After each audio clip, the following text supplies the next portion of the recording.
Anytime you search for vintage lenses, there seems to be three main results: Leica R, Canon FD, and Contax Zeiss. But there is another set out there that is incredibly well-rounded, has a beautiful image, and best of all, won't break the bank. These are the Nikon AI-S series of lenses.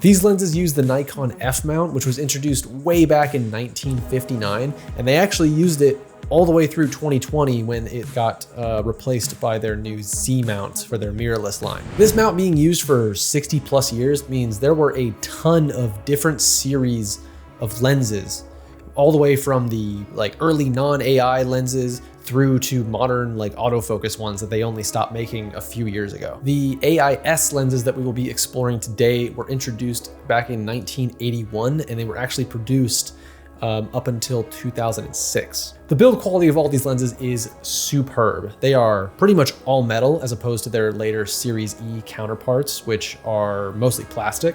And the F mount is incredibly easy to adapt to EF. I have just simple Nikon F to EF adapters on all of my lenses, but SimMod also offers hard mount conversions if you wanted to go that route. One of my favorite build quality aspects of these lenses is that none of the primes, or at least none of the ones that I have a rotating front like you will find on some Canon FDs or Contax Zeiss lenses. If you're using a polarizer on your lens that has a rotating front and you're trying to pull focus, it's gonna be messing with all the reflections that are being cut out by the polarizer and just look absolute garbage. One thing that I'm not crazy about the build quality of these lenses is that they focus the Nikon way, which is backwards, which takes a little bit of time to get used to in your head. But once you start shooting with them, your brain kind of remaps it pretty quick to realize that the other direction goes to infinity as opposed to the way that it should.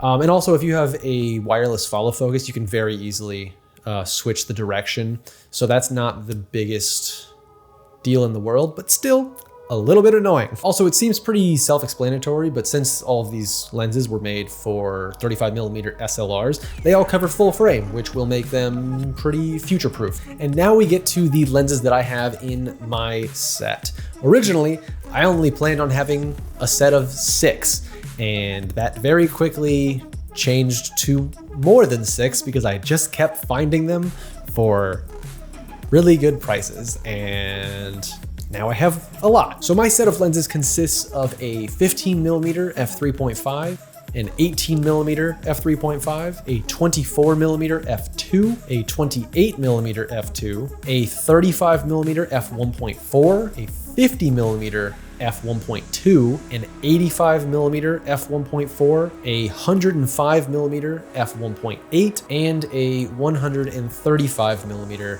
f2. One final lens that I want to add to this set, because I have the perfect little cutout in my case for it, is the 20mm f2.8. I know I have almost no need for this lens since I have the 18mm, which is a little bit wider, and the 24mm, which is a little bit tighter but faster. But at this point, why not? A few other lenses from the AI-S series that I think would be super cool to have in this kit is the 8mm fisheye lens, because that thing is just bonkers, and I think it would just be fun for a few super unique shots. And also the 180mm ED lens I think would be very cool to have. But I barely even use 135, so I don't really think I have a need for 180. So the AI-S series appears to have some awesome lenses in their set, at least on paper. But how is the actual image quality? They have a really nice subject separation to them, even with the slower lenses in the set, which I love to see.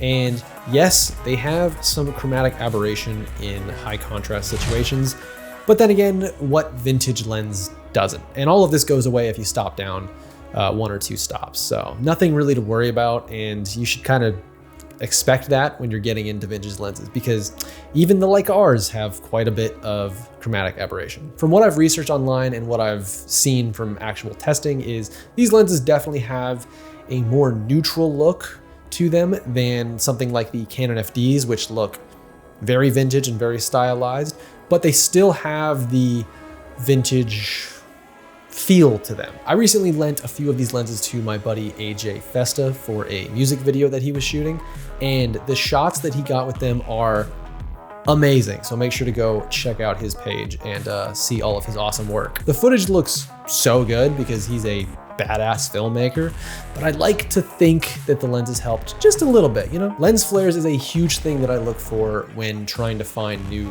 vintage lenses, because as much as you try, you can't recreate cool lens flares with modern glass with filters. It just doesn't work. And the flaring on these lenses is very nice and not too overpowering, apart from a couple certain ones in the set. My 105mm seems to have some pretty wacky ones, which is kind of surprising for a more telephoto lens. Also, the color of the lens flares is fairly consistent, which is very hard to find with a set of vintage glass. As far as focus breathing goes, these lenses definitely have focus breathing because they are old photo lenses that were never designed for video, but it's not a crazy amount that will be distracting to your viewer. The focus breathing seems to mainly affect the wider lenses in the set, like the 15mm and the 18mm.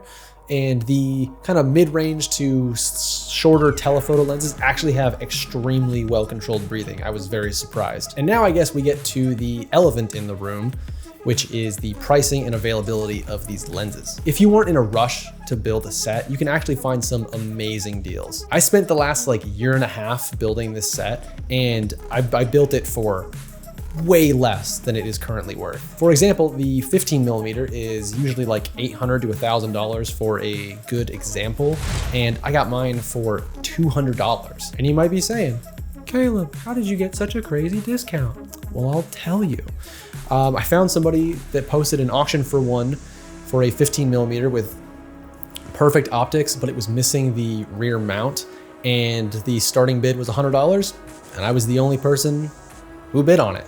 So I had a full 15mm minus the rear mount for $100, which was great.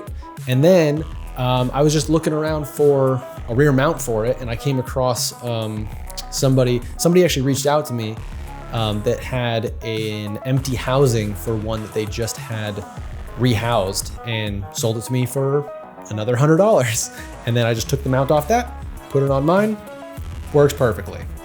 And also now I guess I have spare parts in case that one ever breaks. The regular prices for mint condition lenses that I have in my set seems to be about $800 to $1,000 for the 15mm, about $500 for the 18mm, $250 for the 24mm, $250 for the 28mm, $550 for the 35mm 1.4, $400 for the 50mm 1.2, $550 for the 85mm 1.4, $400 for the 105mm, and $500 for the 135mm. Something cool about these AI-S lenses is you don't have to build a super speed set like the one I have. If you want, you can go for pretty much all f2 lenses, and it's way cheaper. So I think you can get, instead of the 35mm 1.4 and the 85mm 1.4, you could go for a 35 f2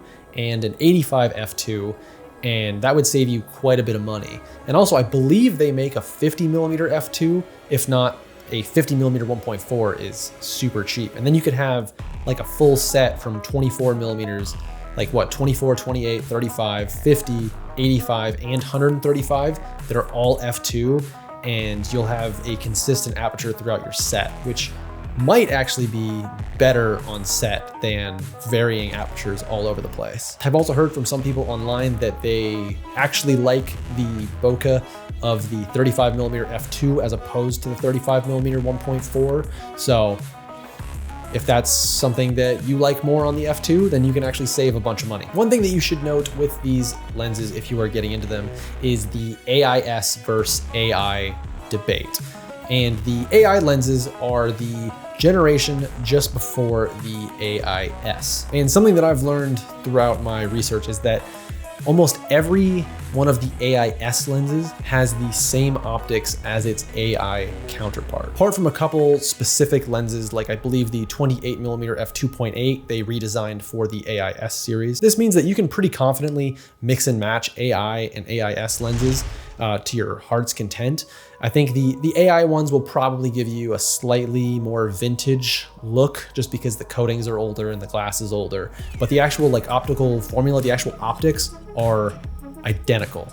Something else to note is that the AI lenses typically have a longer focus throw than the AI-S lenses. Obviously, the older AI lenses are going to be a little bit harder to find mint copies, but even the mint copies of the AI lenses go for less than the AI-S versions. The set that I use is almost entirely AI-S lenses, apart from the 28mm and the 135mm that are actually the AI versions.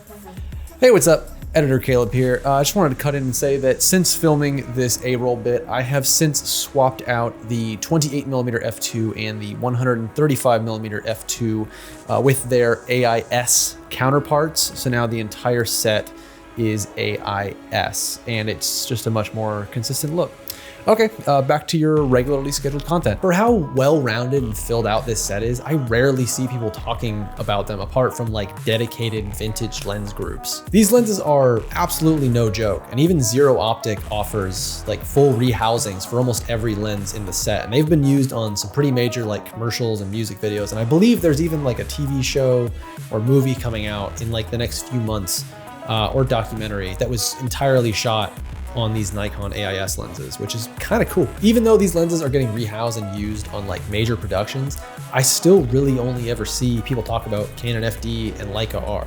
And while they are absolutely amazing sets of lenses, getting a little overhyped. Like in reality, who wants to pay $15,000 for an FD 24mm 1.4 spherical when like 3 or 4 years ago they were like $2,000 to $4,000. I think a large reason of why these lenses aren't as sought after is that Nikon never really made a like vintage set of cinema lenses. Like Canon had the K35s and Zeiss had the B speeds. And while Leica never really had vintage cinema lenses, they still carry the Leica name, which has quite a premium over something like Nikon. Whatever the case may be, I feel like these lenses deserve a lot more love than they are getting because they really are some killer pieces of glass. Let me know your thoughts on the Nikon AI-S lenses down in the comments below. I would love to hear from you guys. And with that, that is going to do it for today's video. If you enjoyed it, please consider liking and subscribing.